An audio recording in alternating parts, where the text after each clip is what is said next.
Welcome to the Voice of the Beginning, the Word of the Bible. Before we begin, help us spread the word. Subscribe to the channel, like, comment, and share with those you love. What if the very thing you value most in life is exactly what's keeping you from seeing what truly matters? The Bible gives us a story with no clear-cut heroes and no happy ending for everyone. It's a story that challenges everything we think we know about wealth, poverty, and justice. Today, we're diving into the parable Jesus told about a rich man and a beggar named Lazarus. Get ready to question what you believe about life, death, and the chasm that exists between the choices we make. There was a rich man who was dressed in purple and fine linen and lived in luxury every day. Jesus, the master of parables, begins this story not with a sermon, but with a powerful, shocking image. He paints a portrait of opulence, of someone living in a continuous cycle of pleasure and self-indulgence. The rich man's expensive purple clothing symbolized nobility and power, while his fine linen represented luxury and wealth. His life was an endless celebration, a perpetual party where worry about tomorrow simply didn't exist. But this isn't just a story about money. It's a mirror Jesus holds up for us, one that reflects the attitudes of our hearts, our views on wealth, poverty, and, most importantly, our relationship with our neighbor and with God. He's inviting us to look inside ourselves and question what we truly value. In this parable, Jesus places two characters with completely opposite lives side by side: the anonymous rich man, who had everything the world could offer, and poor Lazarus, who had absolutely nothing. Their lives intersect at a crossroads of destiny and choice. The rich man had power and privilege. Lazarus had humility and faith. Their story is an invitation to a deep reflection. What truly has lasting value in life? What do we carry with us into eternity? Jesus' answer isn't about what we own, but about how we live. The rich man lived surrounded by opulence. His house was a palace of pleasures. His daily life was an uninterrupted cycle of lavish parties and banquets, a routine of excess that kept him in a state of constant delight. He didn't need anything, or so he thought. His wealth was his impregnable fortress, his identity, and his entire world. But what was really behind all that splendor? It was a deep spiritual blindness. His lavish lifestyle wasn't just a way of living. It was a wall he had built around his soul. He was so caught up in his universe of comfort and pleasure that he became unable to see anything beyond himself. His life was a bubble of privilege, where misery and need simply didn't exist. His wealth, which should have been a means to bless others, to reach out and share, instead became a barrier, a thick veil that prevented him from seeing the real world. Most cruelly, it kept him from seeing the man lying at his gate. Lazarus wasn't just invisible. He didn't even exist to the rich man. And this indifference wasn't an accident. It was the result of a heart that, from so much self-satisfaction, had grown hard and closed itself off from compassion. At the rich man's gate, in stark contrast to all the pomp and luxury, lay a beggar named Lazarus. His condition was one of extreme misery. Covered in open sores, he depended on scraps, wishing for just the crumbs that fell from the rich man's lavish table. Lazarus was the picture of invisibility and abandonment. While the world saw a worthless person, a nobody on the side of the road, Jesus reveals Lazarus's profound dignity. The name Lazarus, which means God helps, is the key that unlocks the parable's spiritual understanding. Lazarus wasn't just a beggar, he was a man of faith, whose very name echoed the promise that he was not alone.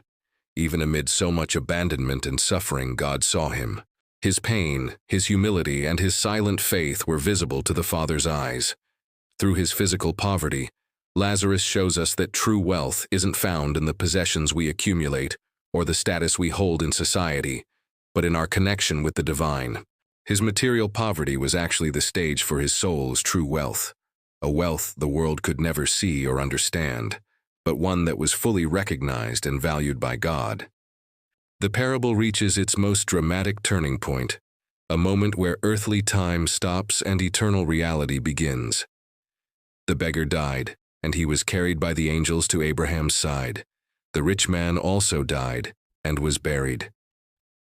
In this context, Death is the ultimate equalizer.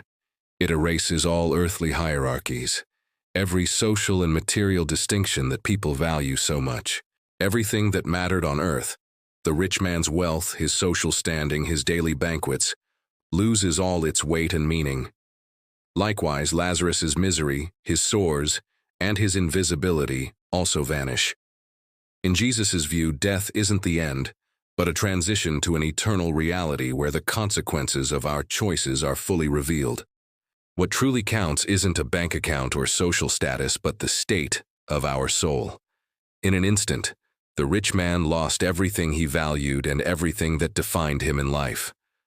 Lazarus, who had nothing, gained everything, welcomed by angels and carried to a place of comfort and peace.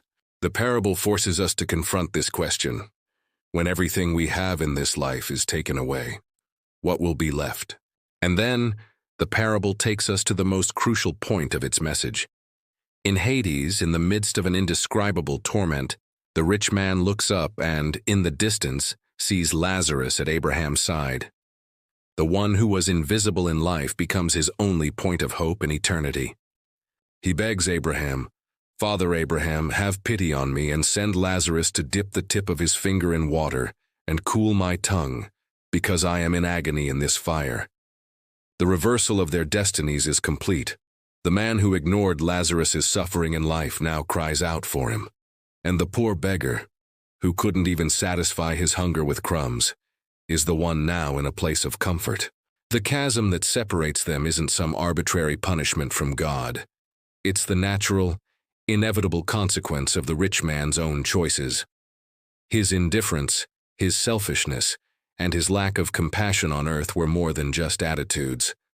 They built a spiritual separation, a deep chasm between him and his neighbor, between him and love itself. And that same chasm, impassable in life, became impassable in eternity. The parable powerfully warns us, our attitudes and how we live in this life have implications that extend into eternity. What we sow here, we will reap there. In his torment, the rich man still thinks of his family and makes one last desperate plea. He begs Abraham, "Then I beg you, Father, send Lazarus to my father's house, for I have 5 brothers. Let him warn them, so that they will not also come to this place of torment." The rich man believes that a miracle, someone returning from the dead, would be enough to convince his brothers to change their lives. He's looking for salvation through a spectacle. But Abraham's answer is the central and most challenging lesson of the entire parable. They have Moses and the prophets, let them listen to them. To drive the point home, he adds, if they do not listen to Moses and the prophets, they will not be convinced even if someone rises from the dead. This statement confronts us with an uncomfortable yet liberating truth. Divine revelation has already been given. The path of salvation and compassion has already been laid out in the scriptures. The parable shows us that faith isn't based on spectacular displays or miracles that spare us the work of listening and obeying.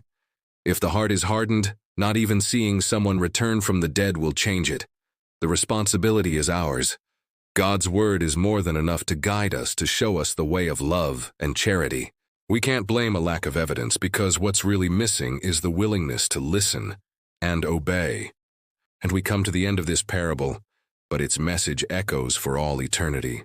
The parable of the rich man and Lazarus isn't about the sin of being rich.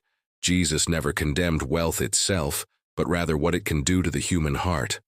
The rich man's true tragedy wasn't what he had, but what he failed to do. His fault wasn't his wealth, but his selfishness, his indifference. He failed to see his neighbor, to use his resources to bless others, and that failure became his condemnation. On the other hand, Lazarus's story teaches us a profound lesson about a person's value in God's eyes. What is worthless, invisible, and without value in the eyes of the world can be precious, loved, and highly valued in the eyes of God. The parable, therefore, asks us a direct and personal question. It asks us today, are we living in a banquet of self-sufficiency, blind to those at our door? Or is our heart open to seeing, loving, and serving? Eternity awaits us, and what we do today, with the resources, time, and attention we have, is what will truly determine our place in it.